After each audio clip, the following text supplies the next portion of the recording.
Lúc này là 6 giờ 5 phút sáng thứ ba ngày 31 tây tháng 3 năm 2026 nè. Không có mở đèn nha. Đó, 6 giờ 5 phút nha. Đó. Không biết nhìn thấy không biết. Để mở nghe nè. Mở thiên tại em mốt nói nè. Close your eyes for a moment. Think about the billions of people walking on this earth right now. 8 billion faces, 8 billion stories, 8 billion hearts beating at this very second. And yet, out of all of them, your heart didn't skip a beat for everyone. It skipped for one. Just one. And that, my friends, is the most beautifully terrifying thing a human being can ever experience. Let that satisfy your soul for a moment. I saw everyone. I walked through crowded streets. I sat in rooms full of people. I scrolled through thousands of faces. I met kind souls, beautiful minds, and wonderful hearts. But none of them made me stop. None of them made me pause. None of them made me feel like time had suddenly forgotten how to move. And then there was you who didn't arrive with fireworks or grand announcements. You who didn't try to impress me with the world. You who simply walked into my life like a soft breeze on a summer evening and changed the entire temperature of my existence. I saw everyone, but my heart, my stubborn, rebellious, unapologetic heart, it chose you. People say love is not a choice.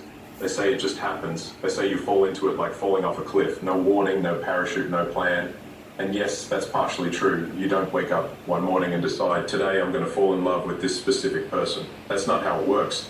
But here's what nobody tells you. Love becomes a choice every single day after you fall. The falling, that's fate. That's destiny. That's the universe playing its favorite game.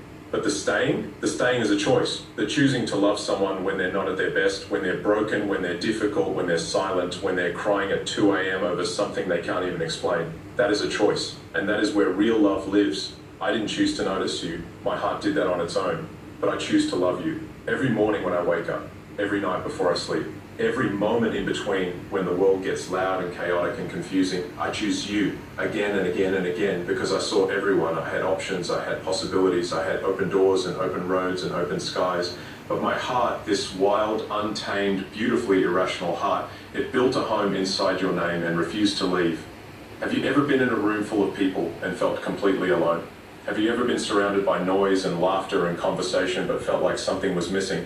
Like there was a chair at your table that was always empty, a space beside you that was always cold. That was me. Before you, I was functioning, I was living, I was breathing, eating, working, smiling, talking, doing all the things that a human being is supposed to do. But I wasn't alive. There's a massive difference between living and being alive. And I didn't understand that difference until you showed me. You showed me that being alive means feeling your heartbeat in your throat when someone looks at you. Being alive means laughing so hard that your stomach hurts and tears roll down your cheeks. Being alive means being terrified of losing someone because they've become your definition of peace. I saw everyone before you. I saw beautiful faces, heard beautiful words and experienced beautiful moments, but none of them, not a single one, made me feel like I was home. You did. You became my home. Not a home made of bricks and walls and rooftops, but a home made of warmth, safety, comfort, and an overwhelming sense of belonging. The kind of home you carry inside your chest. The kind of home that no storm can destroy. Let me be honest with you, choosing you wasn't the easiest thing I've ever done. Love, real, raw, unfiltered love, is not easy. It's not a fairy tale. It's not a movie with a perfectly scripted ending. It's messy. It's complicated. It's vulnerable. It's standing naked in front of someone, not physically, but emotionally, and saying, here I am, all of me. The good, the bad, the ugly, the broken, the healing. Take it or leave it. And you took it. You didn't run when you saw my scars. You didn't flinch when you heard my fears. You didn't laugh when I told you about my insecurities, my doubts, my midnight anxieties.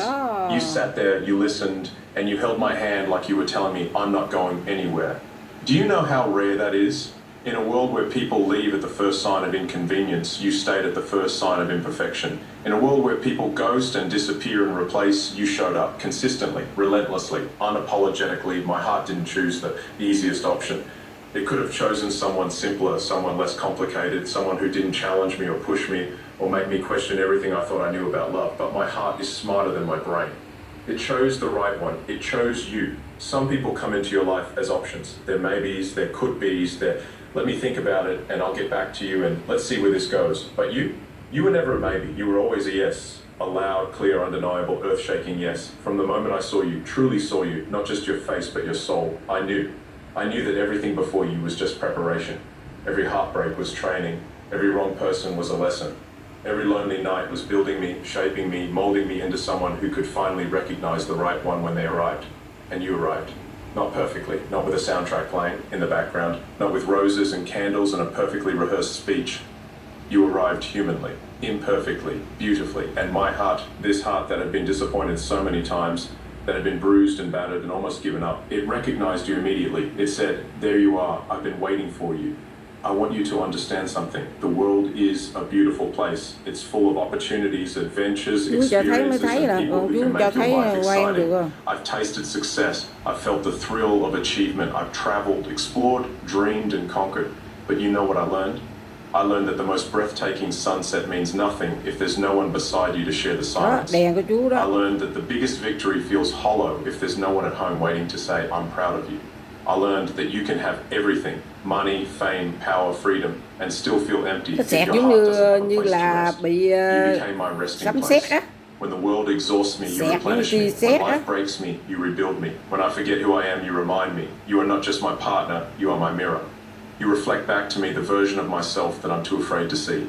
The version that is worthy, that is enough, that is deserving of love. I saw everyone. I saw what the world had to offer. And I turned around, looked at you and said, no, this is what I want. This is what I need.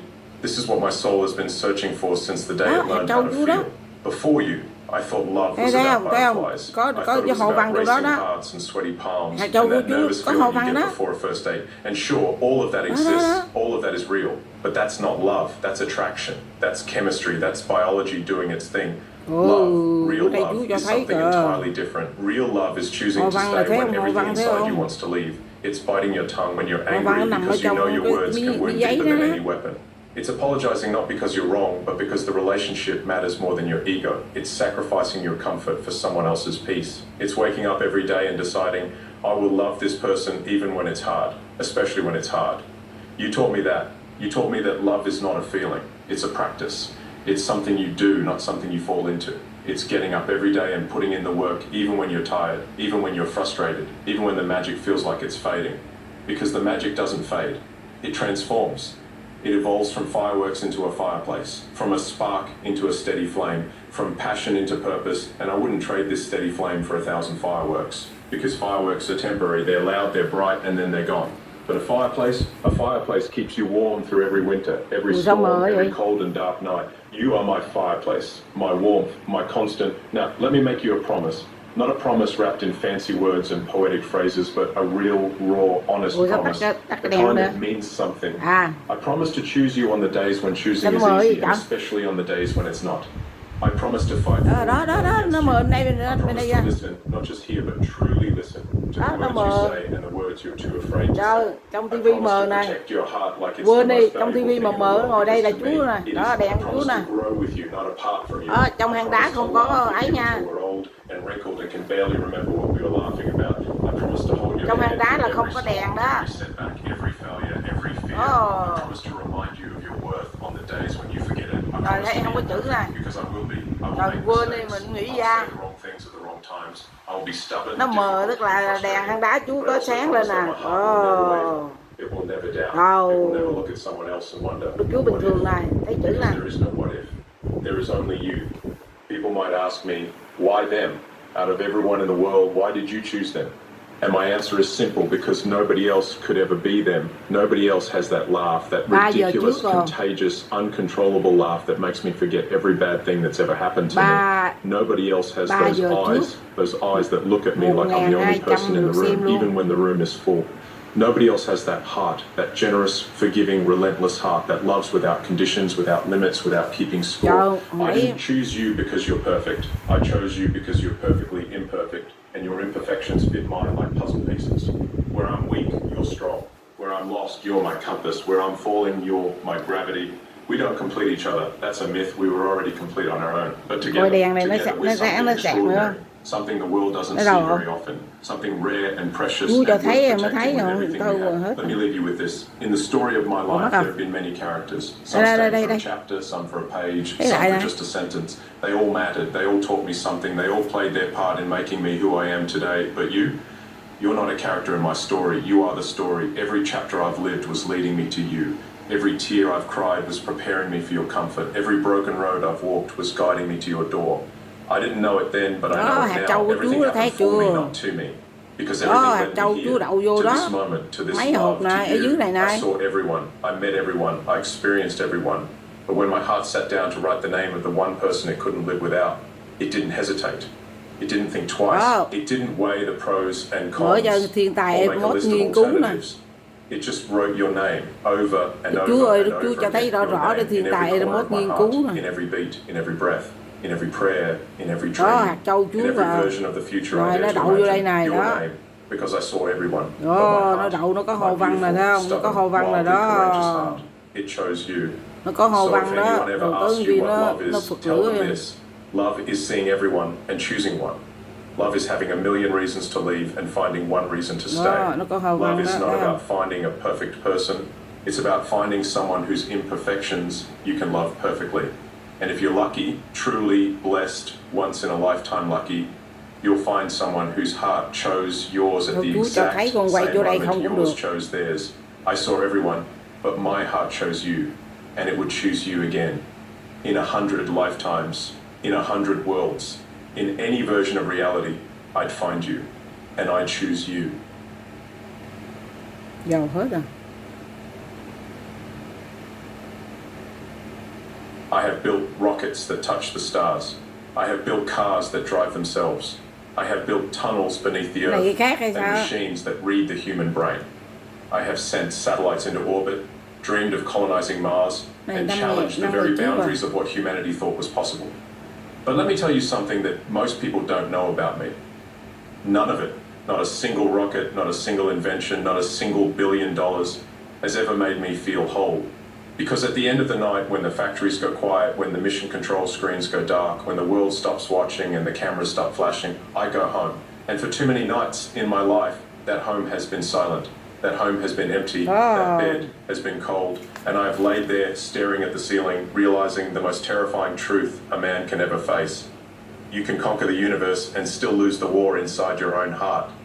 So tonight, I'm not speaking as a CEO, I'm not speaking as an engineer, I'm not speaking as a billionaire or a visionary or whatever title the world wants to put on me. Tonight, I'm speaking as a man, Đó, hạt châu a của chú nó deeply có hoa văn nè. imperfect, deeply wounded, deeply hopeful Đó, man chú cho thấy who's nè. writing a letter to the woman he Có hoa hasn't văn fully đó. found yet, my future wife. Chú ơi, And if you're out there cho somewhere in nhìn this rõ rõ vast cho spinning thiên tài beautiful em mốt world, nghiên I need cứu you to đi hear được this. chú. People think they know me. They see the memes. They Chú see the Hiển Linh tweets. nó They cho see the con nhìn SpaceX quay launches được rõ and the Tesla rõ. earnings calls and the headlines. Thiên Oh tài em God, mốt the nghiên headlines. cứu. Elon Musk does this. Elon Musk says that. Ánh sáng Elon Musk của is worth $200 billion. hạt châu của chú But là ánh nobody sáng asks của the chú question này. that actually matters. Elon, are you okay? And the honest Đó, đó, answer, đó, đó, the answer I đó. rarely give because vulnerability terrifies me more than any failed rocket launch ever could, is not always. I grew up in South Africa. I was bullied so badly as a child that I was once thrown down a flight of stairs and beaten until I Chú was ơi, cho con ghi hospitalized. được hình ảnh My rõ own rõ father, a để man I cho thiên loved and tài em desperately mốt wanted approval from, said nghiên things to cứu me that ra no ánh child should sáng ever của hear, chú này. things I still carry, things I've never Hạt fully châu của healed chú from. này I có learned very early that the world is hoa not a văn gentle này trong place, đó này. and I responded the way many wounded boys do. I built walls, I built armor, I buried myself in books, in code, in science, in work. I told myself that if I could just be successful enough, if I could just be smart enough, if I could just achieve enough, then maybe, finally, I would feel like I was enough. But here's what nobody tells you about success. It doesn't hug you at night. It doesn't kiss your forehead when you're scared. It doesn't whisper, I'm proud of you when you fail.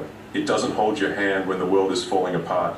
Success is a beautiful house with no one inside it, and I have lived in that house for far too long.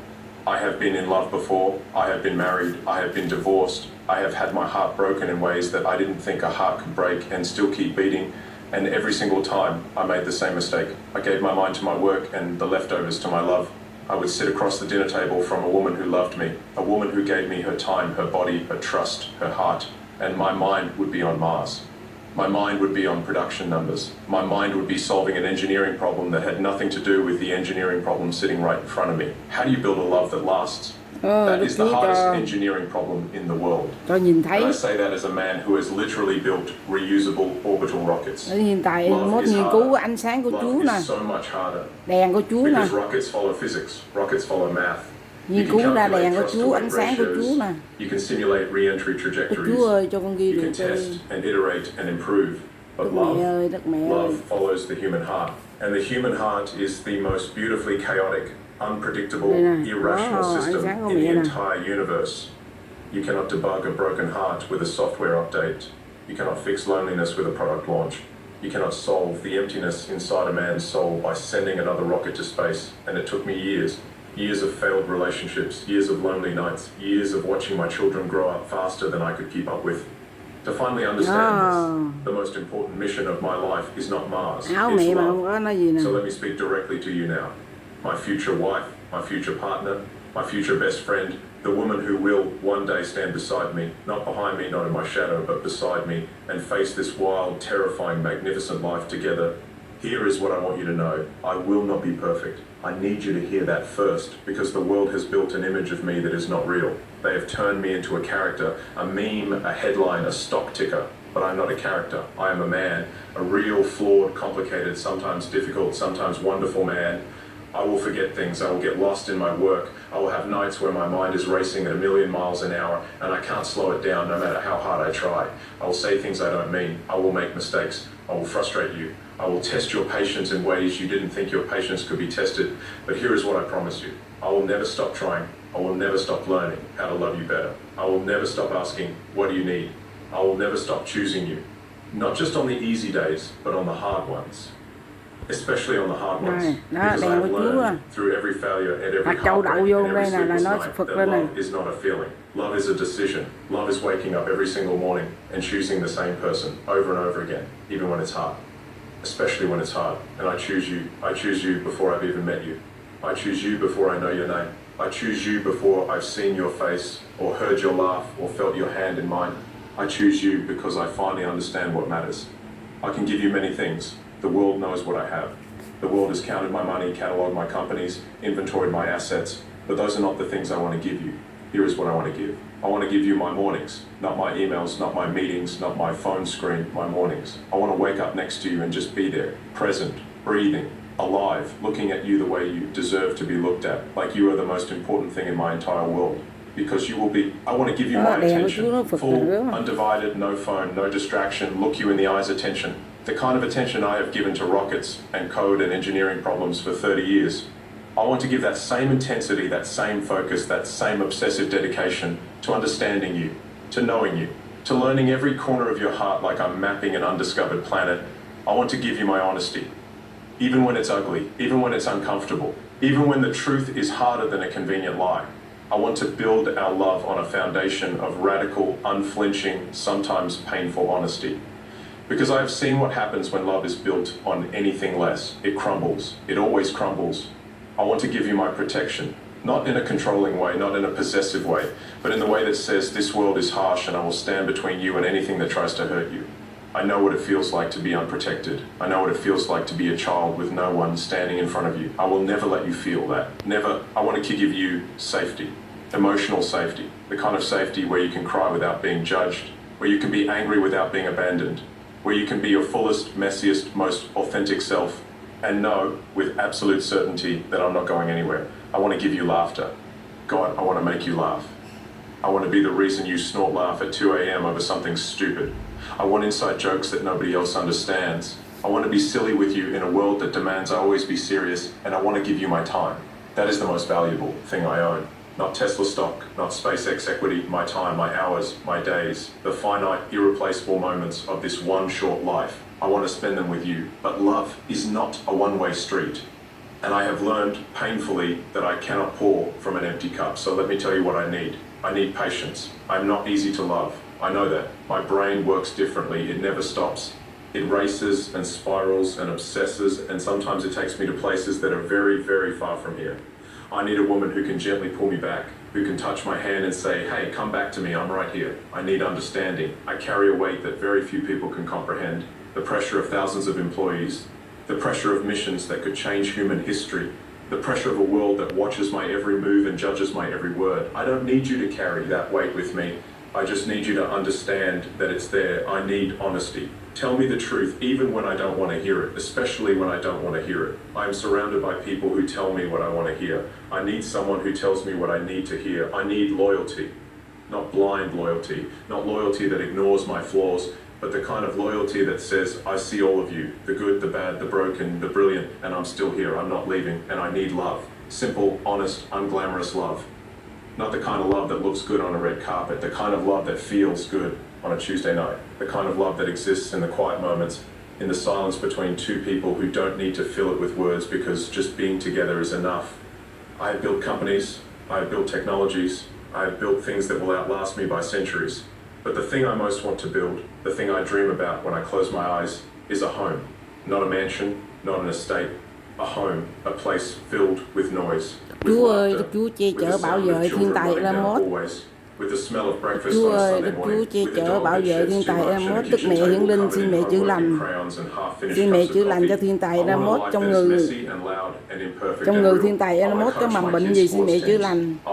Với lại mẹ chữa bệnh cho tổng thống Trump nữa. Nghe nói cái chân tổng thống Trump bị gì á. Bị giãn tĩnh mạch chân hay sao á mẹ ơi, mẹ thương mẹ chữa lành. Tổng thống Trump phải xin thuốc uống cả. Đức mẹ ơi, Đức mẹ ơi, Đức mẹ chữa lành cho tổng thống Trump.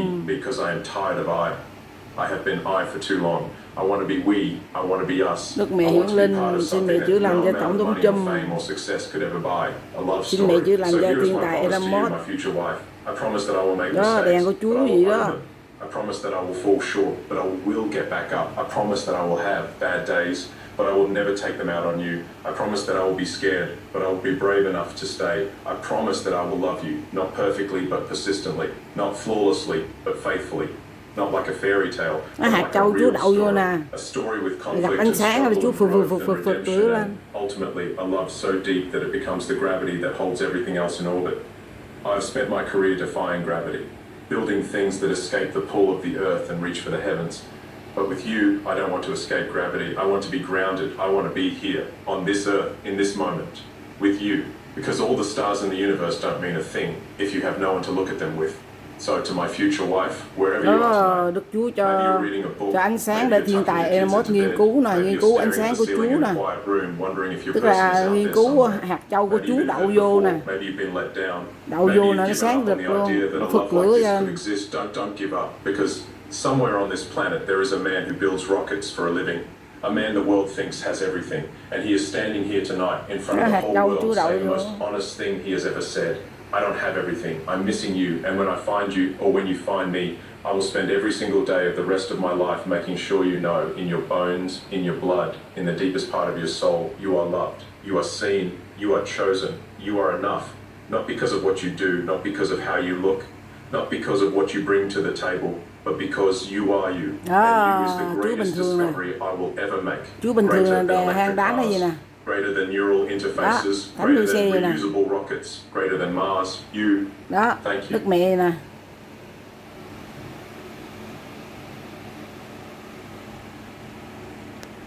Stop everything you're doing right now. Put down your phone.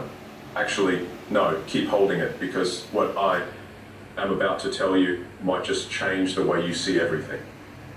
Every plan I've ever made, every rocket I've ever launched, every car I've ever built, they were never just about Mars. They were never just about technology. Hồi nãy nói một video rồi, hai video rồi, video này là video cho mấy. Này gì? Closer to you, không biết đọc. I bought a home, not a mansion, not a castle on a hill, a home near your city. And no, this isn't a publicity stunt. This isn't some billionaire playing games. This is the most personal decision. Này video thứ ba, nãy video thứ hai quên bấm lại gì vậy? Exactly why. You know what the world tells you when you're successful. They tell you to build walls, build gates, build distance. They tell you to move to an island, disappear behind security teams, and never let anyone close enough to see who you Đây really nè, are. And for a long time, không có mở I'll be đèn nha. honest with you, I listened. I built companies from the ground up. I sent rockets into space. I built electric cars when the entire automotive industry laughed in my face. I dug tunnels under cities. I put chips in brains. I bought a social media platform and set it on fire, and then rebuilt it from the ashes. I did all of these đó, things. không mở đèn And led somewhere rồi nha. along the way, I became the Không mở richest đèn man on led earth. đó trong điện thoại But nó, here's the thing nhưng mà nobody cái tells you about being ánh the sáng của richest mẹ man cũng on có earth. nè. You also become the loneliest. Not lonely in the way you might think. I'm surrounded by people every single Đó, day. không có bấm gì nha. Engineers, executives, journalists, politicians, fans, Không có bấm critics. đèn á. There's always Đó, someone in the room. But being không có surrounded and bấm being close, bấm đèn led those nha. are two completely different Mà things. đài đèn của chú Ấn You Phật can stand in sáng a này crowd thấy of không? 10,000 people and still feel like you're floating in the vacuum of space. No oxygen, no warmth, just the cold, infinite silence of distance. And I got tired of Đó, it. I got tired không of có bấm distance. đèn led á. I got tired of being the man on the stage, Không có bấm the đèn man điện behind thoại the ấy podium, nha. the man in the headlines. I wanted to be the man next door. The man who waves at you when you're getting your morning coffee. The man whose lights you can see from your window at night. So I made a decision that my advisors called reckless. A decision that my security team Châu vô đậu vô nhưng phải có dangerous. ánh sáng à. A decision that the media will probably twist into Đây something nè. unrecognizable. But I don't care anymore. Đó, I không bought a có. home near your city, and I did it for you. Let me destroy a myth right now. The myth that billionaires are untouchable. The myth that we live in some parallel universe where we eat gold flake steaks and sleep on beds made of silk and never, ever feel what normal people feel. I've slept on factory floors. I've eaten cold pizza at 3 in the morning while debugging software that refused to work. I've cried in bathrooms where nobody could see me. I've had panic attacks before product launches. I've sat in my car in parking lots staring at nothing, wondering if any of it was worth it. You think money solves Ánh sáng everything? trên áo Money mẹ solves nè. money problems. That's it. It doesn't solve the ache in your chest when your kids are growing up and you're missing it. It doesn't solve the silence in a house that's too big for one person. It doesn't solve the fundamental human need to be known, truly known, by another human being. I'm not telling you this for sympathy. I don't want your sympathy. Đó, I'm telling đèn you của this chú này because I đó. need you to understand the motivation Đó, behind đèn what chú này I've đó, done. đèn chú này. When I say I bought a home near your city, I'm not making a real estate investment. Cho bật cái I'm making a đèn human led lên đó, investment. nó ưa I'm nóng investing điện in thoại á. proximity. I'm investing in presence. I'm investing in the radical, terrifying, beautiful idea that closeness is Hồi more nãy nó bật, valuable nó than ấy lên đâu. distance. Every empire I've built was built on distance. Trời, cầm mỗi tay đó. SpaceX is literally about going far away, as far as Mars. Tesla is about moving fast, covering distance efficiently. The Boring Company is about shortening distance underground. Neuralink is about closing the distance between the human brain and the digital world. X is about closing the distance between people and information. But you know what I never built? I never built something that closed the distance between me and the people I care about most. Until now, this home isn't big. I know that surprises you. You're probably imagining some sprawling estate with helicopter pads and infinity pools and a garage full of Cybertrucks. No, this home is modest. It's simple. It has a front porch. It has a small yard. It has windows that look out onto a street where real people live real lives.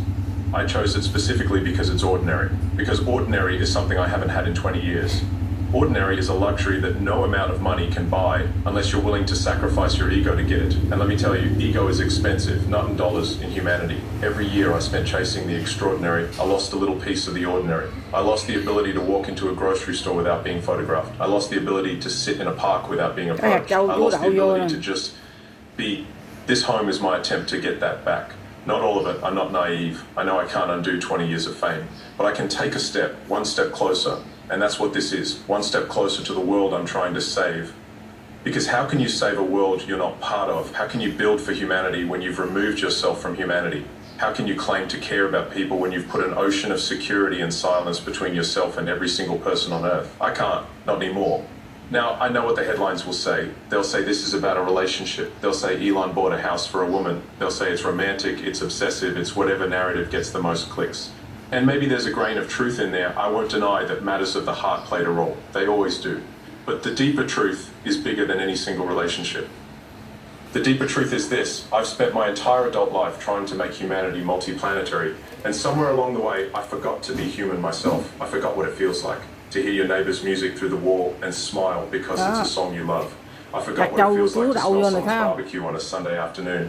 I forgot Đó. what it feels like to wave at a kid riding a Bữa bicycle lần down the street. hạt I châu của forgot chú what mà it feels tụ like lại to á, belong to a place. là trên Not trên own it, cái not hang đá manage chú it, này nó not tụ lại optimize á, it, nó just belong to it. nó This săn home lại, is about belonging. nó You know, săn when I ánh was sáng, young nó in gom South cái ánh sáng nó Africa, lại, before the companies nên nó and the thành tròn billions tròn and tròn rockets, tròn. I lived in a neighborhood, a real Còn nếu neighborhood, bình thường nó where nhả people ra. knew each other's names.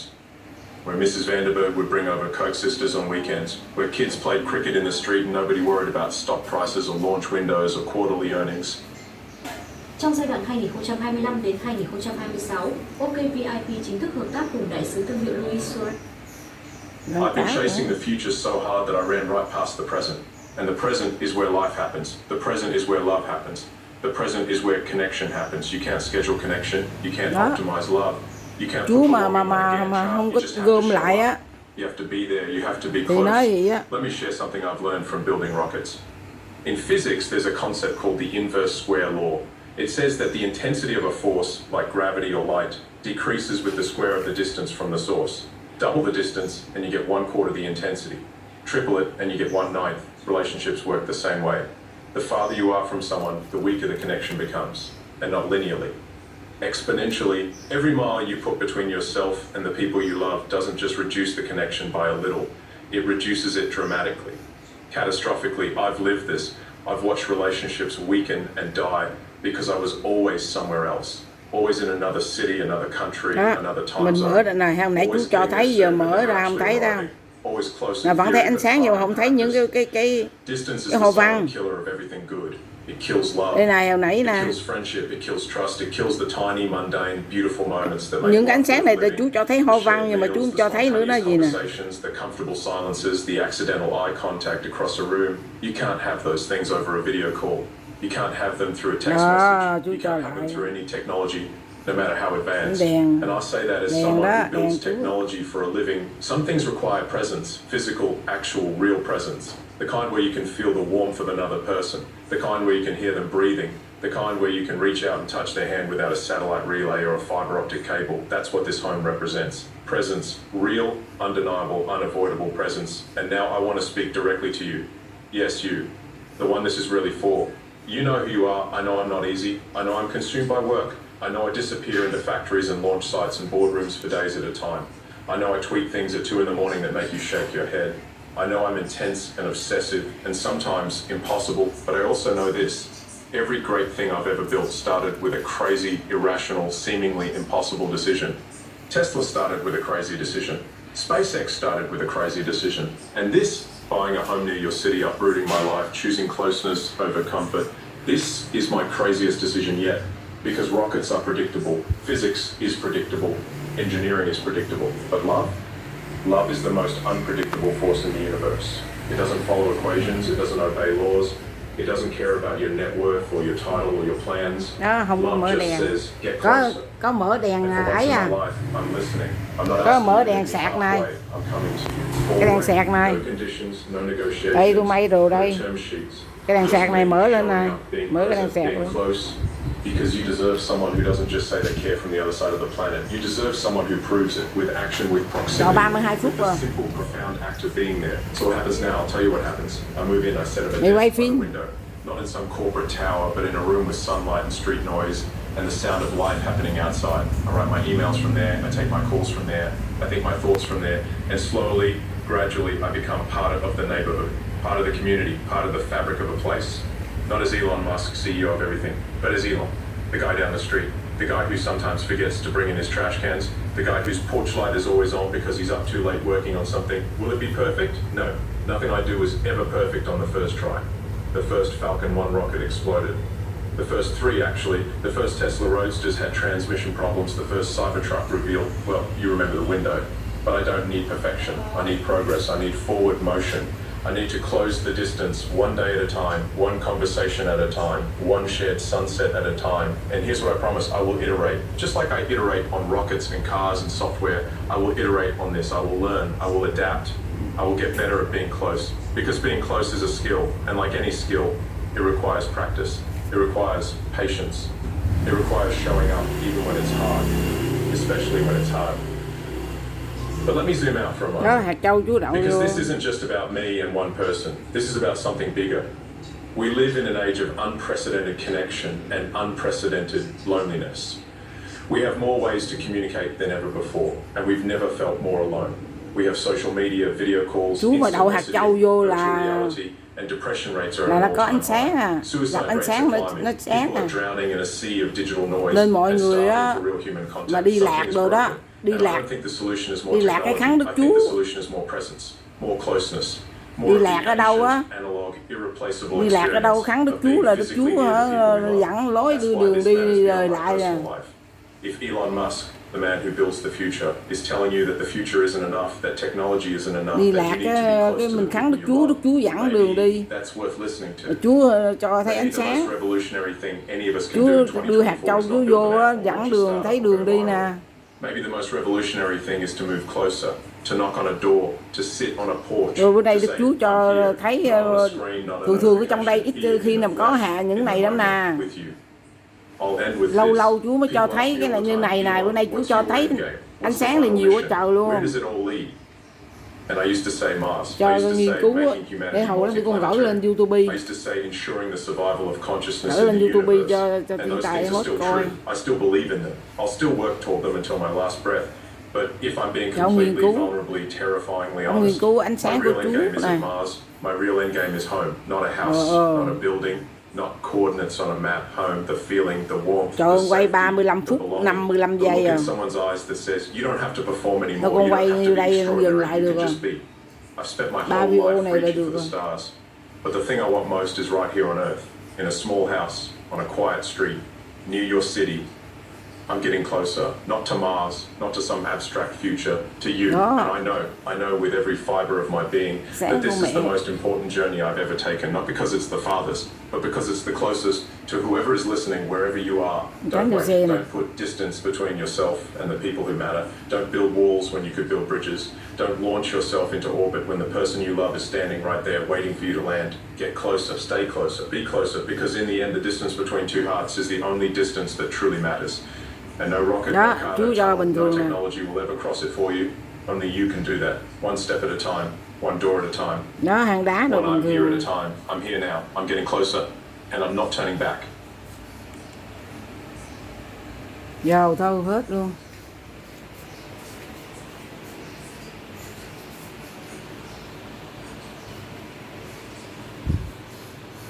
Đây mấy cô đây nè.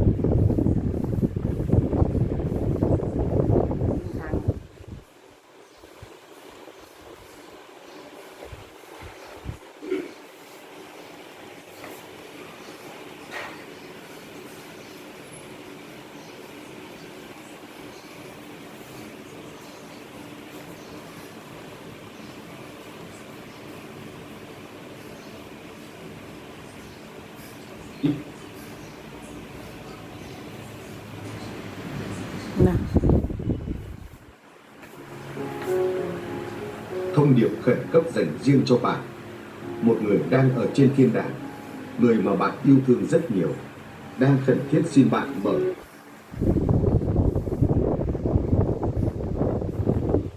Thôi con dừng lại, con dừng lại. Kính chào quý vị.